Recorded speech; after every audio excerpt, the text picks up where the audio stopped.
you can hear me through this mask. So today, I'm on my way. It's Sunday morning, and I'm on my way to rooftop Pilates. My friend invited me, so I feel like, I don't know, it's the perfect way to start off, the new month. It's February.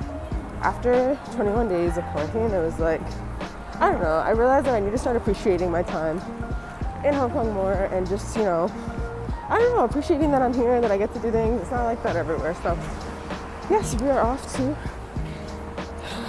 I'm walking there now. So yeah, I'm almost there. So I'll see you guys. Hopefully I can film. I don't know if I can, but if I can, I'll show you guys. So no footage of Pilates, but as you can see, the brunch after was great.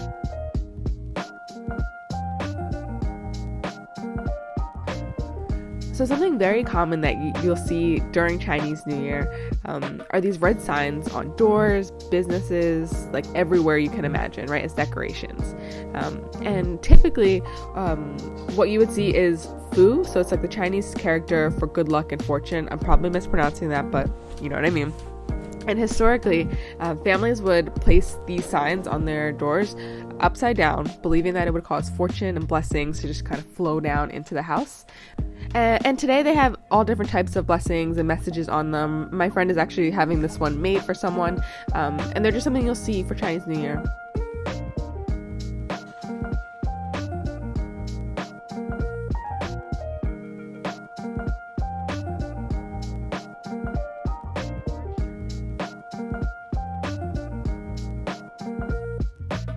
So we just worked out tonight, and the cutest thing happened.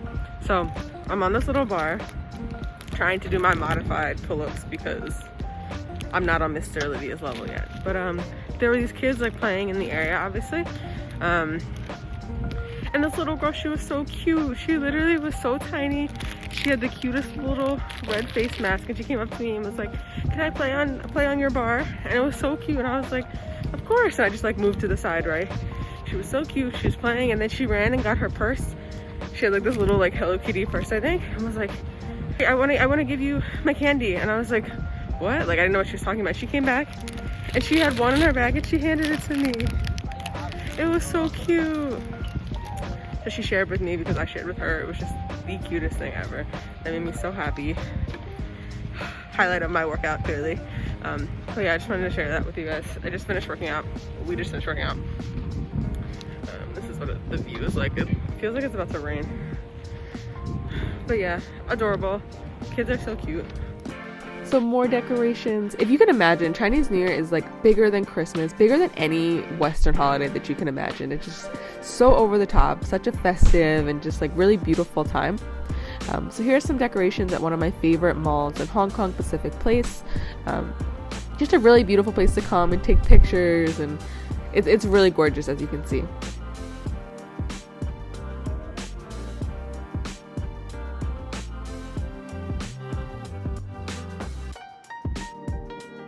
Chinese New Year is always just such a festive time, even as a foreigner, even as somebody who didn't grow up celebrating Chinese New Year. It's just a really festive and beautiful time, and I've really enjoyed getting to learn more about the traditions and what happens around this time.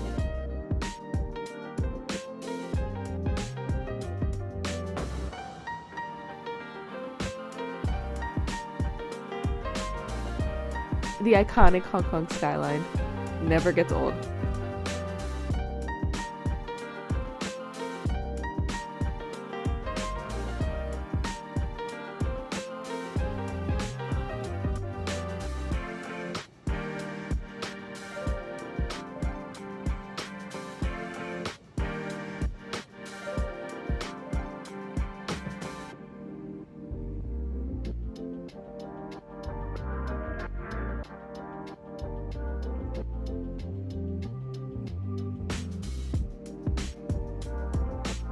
So funny story, this is the Sogo, which is a famous Japanese department store here.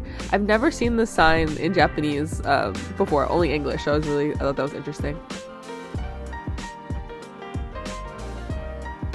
This is the Peninsula, which is a really famous and iconic landmark here in Hong Kong.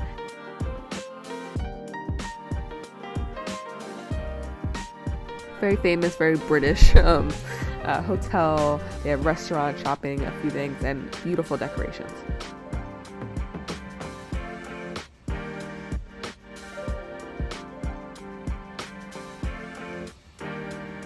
Also, you can see the red packets. That's also a very big tradition, is giving out red packets for Chinese New Year. And lion dancers. You see these types of costumes everywhere around this time of year. Even here, so you can see the statue.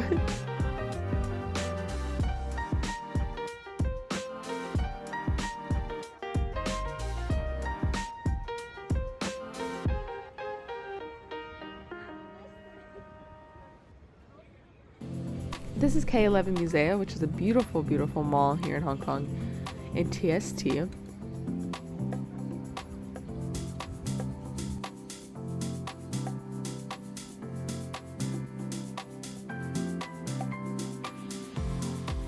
How gorgeous is this architecture? Like, absolutely stunning. And in person, it's gorgeous.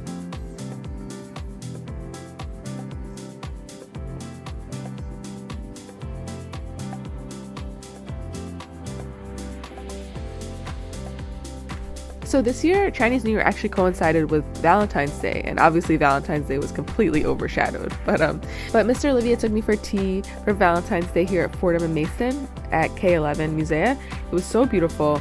You guys know how much I love tea, so this is a really fun treat.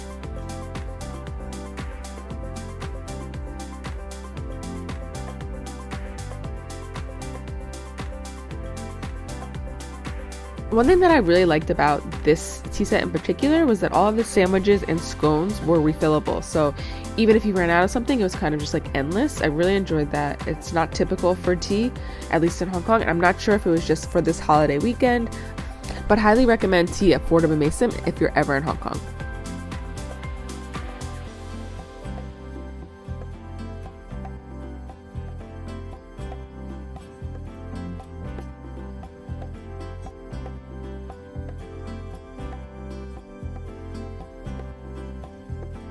Look at this scone. Oh my goodness, it was so good.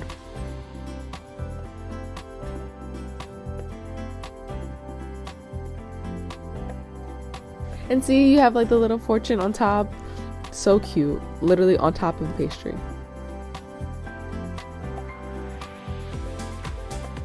We obviously had to take some to go because we could not eat all that food.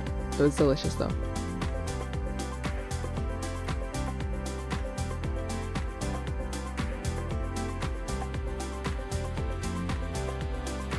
So yeah, that's a little bit about what I did over the Chinese New Year holiday. I hope you enjoyed seeing some of the decorations, learning about some of the traditions here. It was definitely a beautiful time.